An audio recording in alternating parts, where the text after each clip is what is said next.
welcome to Revelation or Sodot, chapter 4. We're moving on with verse 2. So we've learned in chapter 1 that the one speaking is saying he is the one who was and is to come, meaning he's unchanging, timeless, and also that he died and he stood up. So that kind of denotes a type of change. So he says he's the first. And here we see that there's a first voice. And that he's also the after, translated as last. And also he's the one who was behind John. So here, what we have seen would be the changing form, what can be seen. And even there, it seemed like the Spirit needed to enable him, that the voice wasn't necessarily like behind him, it was after him. And the Spirit needed to maybe quicken him in order to be able to see it. An example is when other prophets see visions, other people can be with them and not be able to see what they're seeing. So based on the translation here, what will happen after this seems to be referring to the church. And so thus the church is not present in Revelation, but we have learned, based on knowing the Hebrew in Revelation chapter 1, that the one speaking says he is the Ahar, he is the after, and also he was Ahar, he was after or behind John. So once again, we're going to need the Spirit to quicken John in order to also see this Ahar. And it doesn't say this, which would be Zeh, it says so, like thus. So because of what's happened here, heaven responds. This is happening here on earth. And because of this, we're going to see what's now responding in the heaven. So I think we can say that heaven is timeless, unchanging, as in the one who was, is, and is to come. So we shouldn't see time here. And so we'll see that maybe even he's caught up to right when the lamb first was slain and is able to take this scroll. Who did Yehoshua take the place of? He took the place of the sons of Satan. So when we looked at the constellations, the Big Dipper and the Little Dipper, we learned that this is the greater fold and the lesser fold. So on either side of Yehoshua, there's two that join him. And these I see are those that kind of accept him. One accepts him right away there on the cross. But these are the ones that can also join. But then in the center, the constellation we saw was the dragon's tail, where maybe 7 stars were missing, because that's where the 7 wandering stars came from, because they were the dragon's wings that he could have lost. And that's a little bit of speculation there. But we do see a picture of 3 crosses. So who is he sent to? To Israel, to the Jews. And so these are the ones that he's directly taking the place of, so that way they do not need to suffer the punishment. So looking here, because this verse is pointing us back to Philadelphia, this seems to be those who are in covenant. And since it says brotherly love, we also have this comment that there are those of the company of Hasatan who say they are Jews while they are not. We also have Smyrna. So not only Yehoshua dying to take the place of this assembly, but also connection to Smyrna, which are the martyrs who maybe die, because this is brotherly love here with Philadelphia. And so the New Testament tells us that just as Yehoshua dies to cover like the sins of the bride, then we should also do the same. So that seems to be what this assembly of Smyrna does out of love for the bride here. Because these who say they are Jews but are not, those are pretenders. And we have a lot of pretenders who say that they replace Israel and God's forsaken Israel. So he's saying that they will acknowledge that I have loved you. Christians haven't suffered this rebuke. So that's why it really seems to be those who are in covenant who get attacked like this. And they're saying, God's forsaken you, God doesn't love you. And he's going to cause these people that say these pronouncements over his bride to come down, do supplication at their feet, and to acknowledge that God does love his bride. So in fact, what he did is he died for her. And so the door is actually an opening that's open in heaven, and he's the opening. He says he's the door, and what he does is he makes a way to come to the Holy of Holies.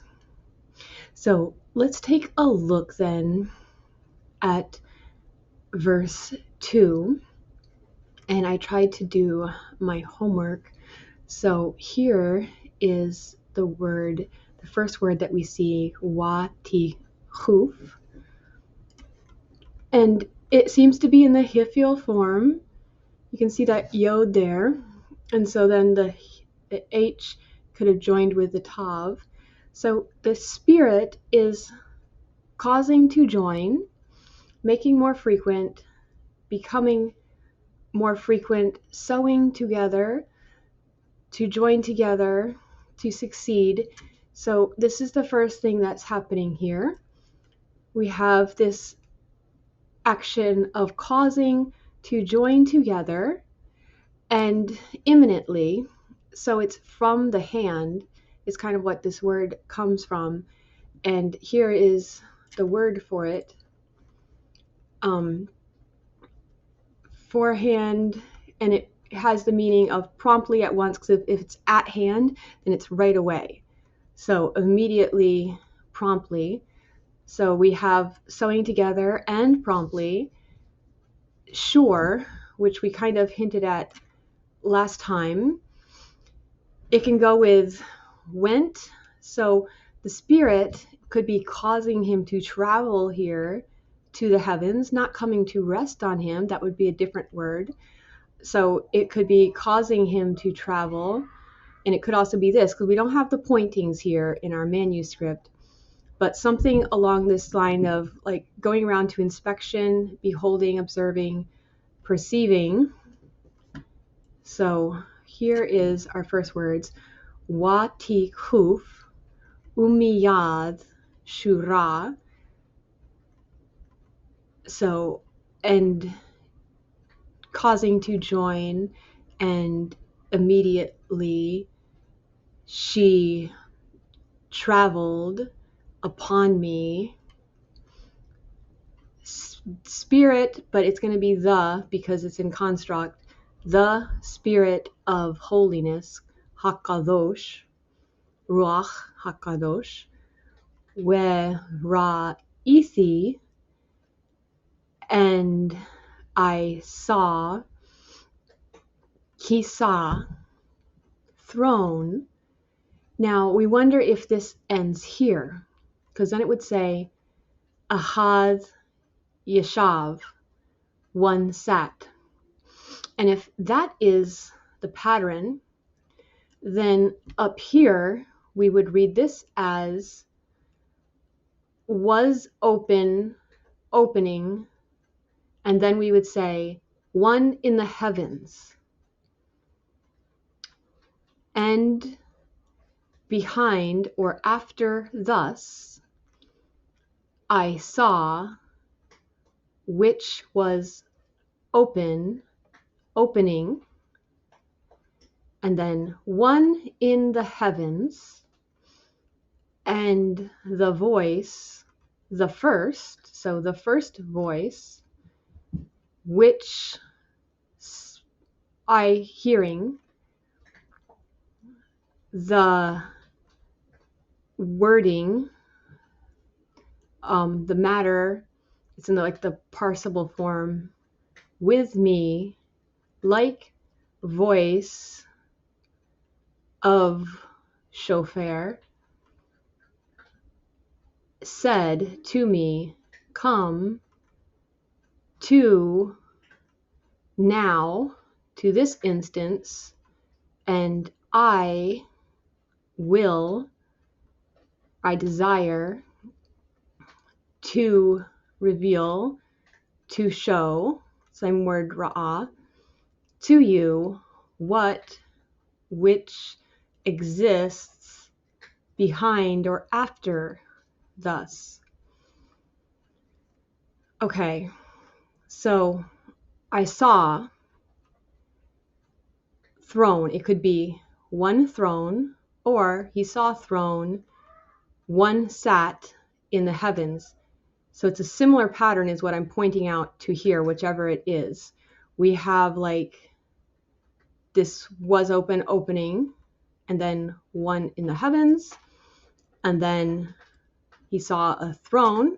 See again, he's seeing an opening, he's seeing a throne, and then we also have Shemayim repeated, one sat in the heavens. One in the heavens.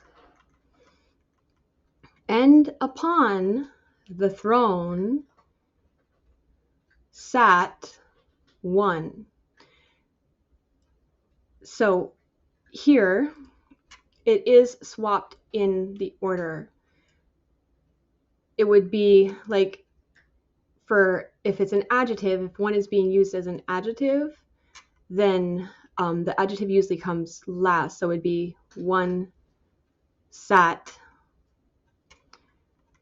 And so just to point out, it is swapped the order, but it could be kind of denoting two who are one. One sat in the heavens, and upon the throne one sat.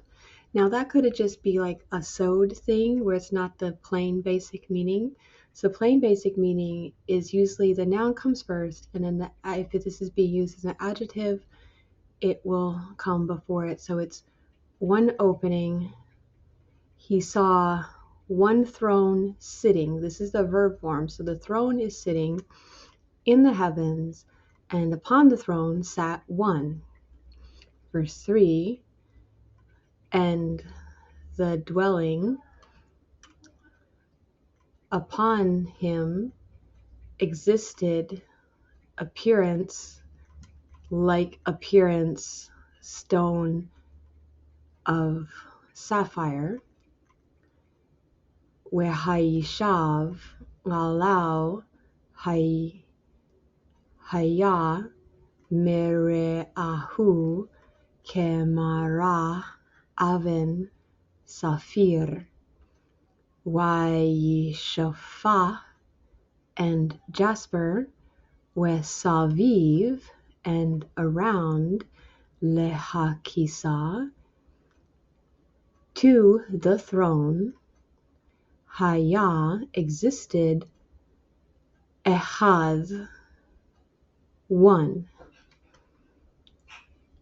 Ki shat bo,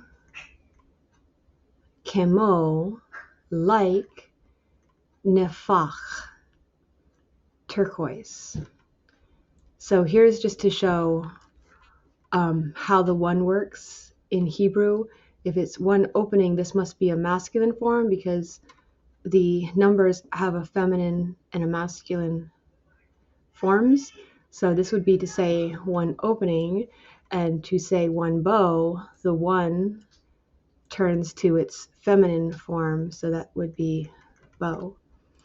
So I'm just giving my responses. It's not like I'm a Hebrew teacher or that I'm fluent in Hebrew, but it does seem that echad here is not modifying bow. And so existed one, pause, bow like turquoise. So just like the one sitting on the throne has the appearance of sapphire and jasper.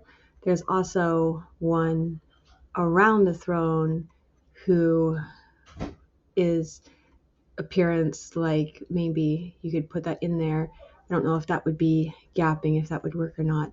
But the appearance would be like a bow, like turquoise. So we kind of have three here.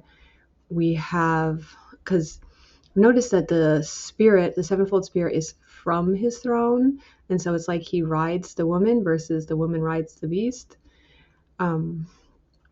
So there is one throne sitting in the heavens, and upon the throne sat one, and he dwelt upon him, existed, appearing like appearance, stone of sapphire and jasper, and around to the throne existed one.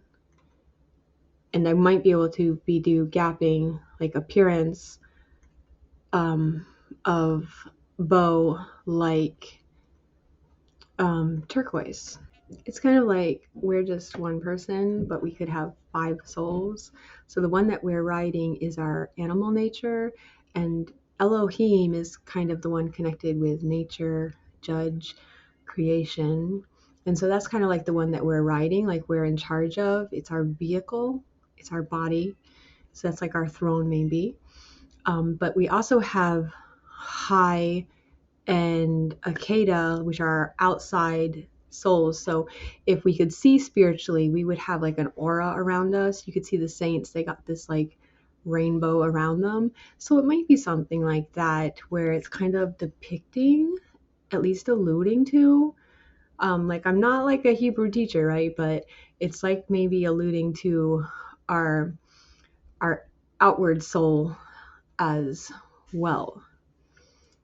And another thing to be noted here before we get to our translation is there's this voice that's speaking with him. So who's doing the narrating to him? This should be like he sent his angel. This could be like the angel of Yud Hey Wow Hey. This is the voice that is speaking with him, which is also him. Because we're also going to see now that a lamb that was slain is going to be coming in. So it can be confusing, but it shouldn't be, because this is common in Torah, where it's like he's multiple things at once. Like he's the death angel, and he's the one preventing the death angel from entering. And he's the one who is there with them, taking them to the location of where he is. Or he's the one there with Moses on the mountain, and he's also speaking from the heavens. Our translation is going to have different stones. So to note here, it says stone of sapphire, but this sounds like a sapphire. So what the original Torah was supposed to be made out of. So note that there's not really anything physical probably in the heavens. So it's not like a physical throne like we're picturing. Everything in the heavens should be alive. Everything in the heavens should have breath to it. So a stone of sapphire pictures us the first Torah.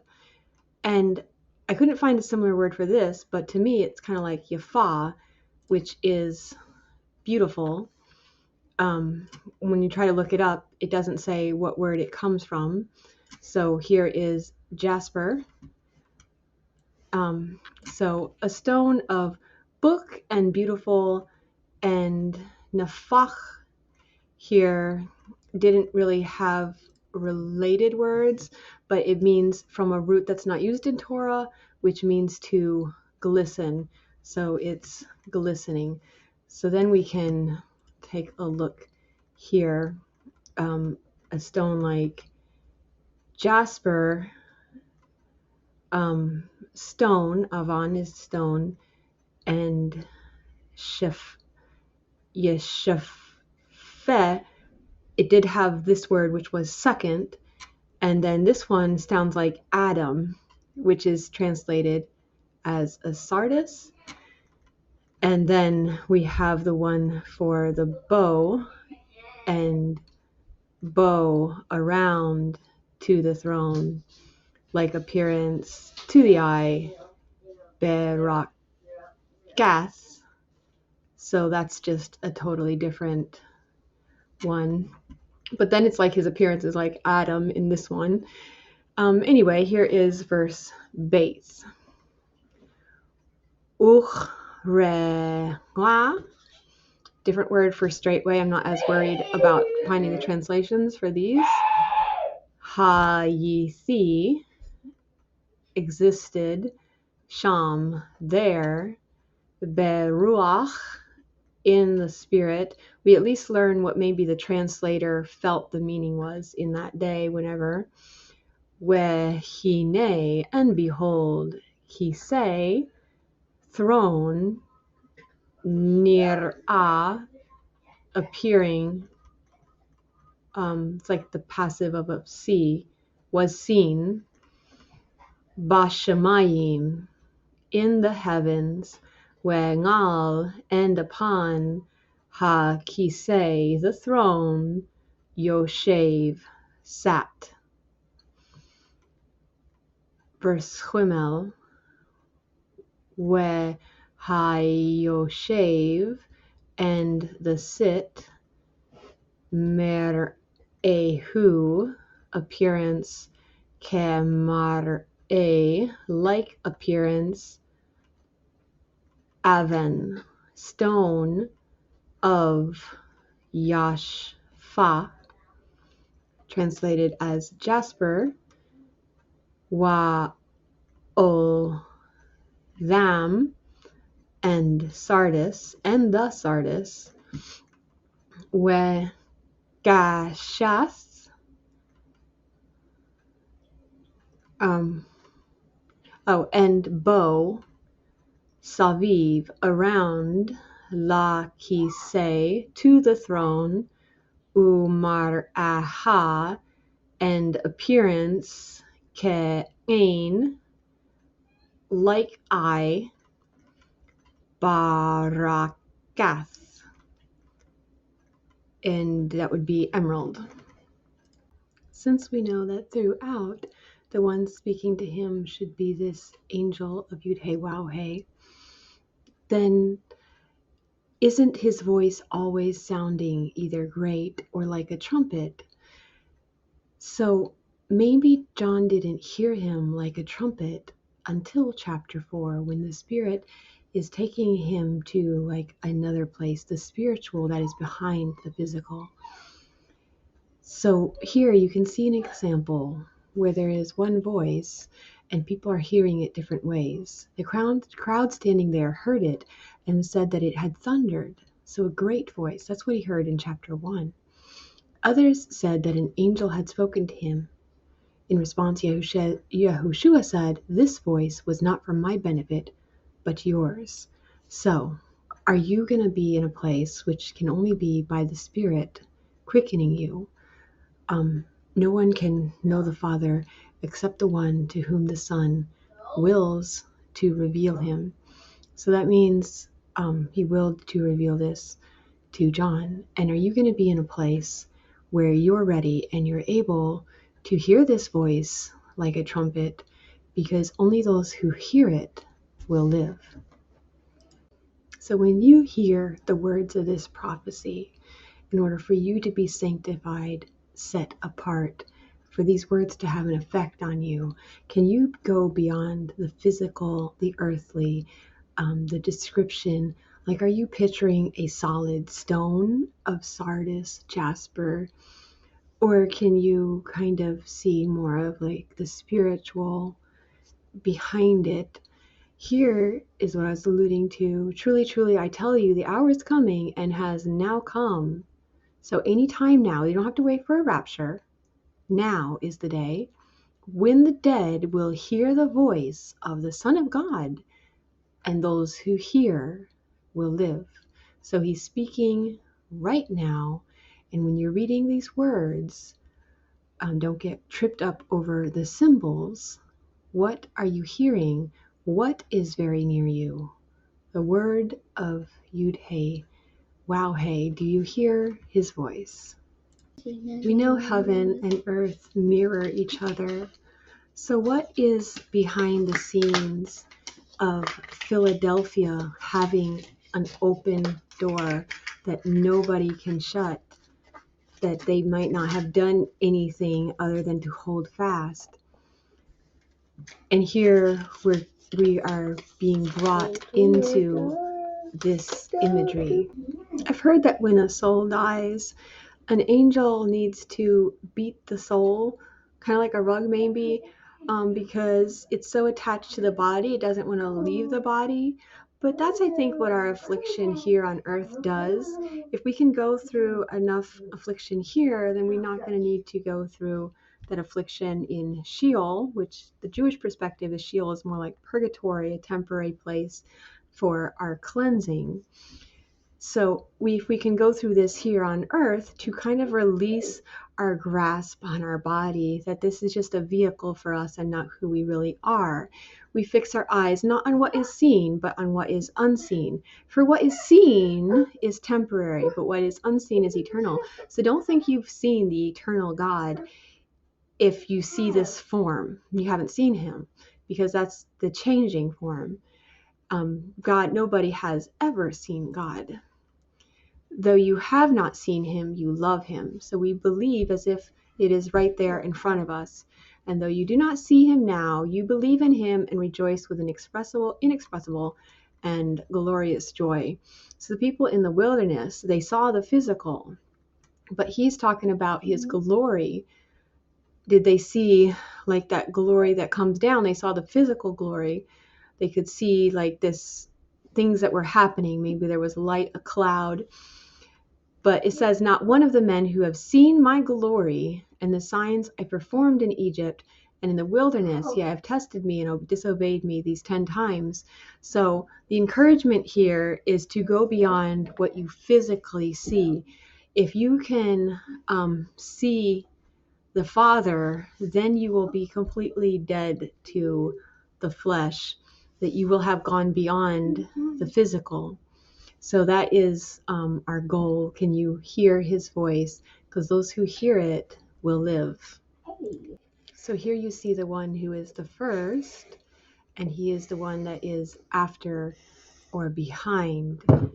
The Word became flesh and made his dwelling among us, and we have seen his glory, the glory of the one and only Son from the Father, full of grace and truth.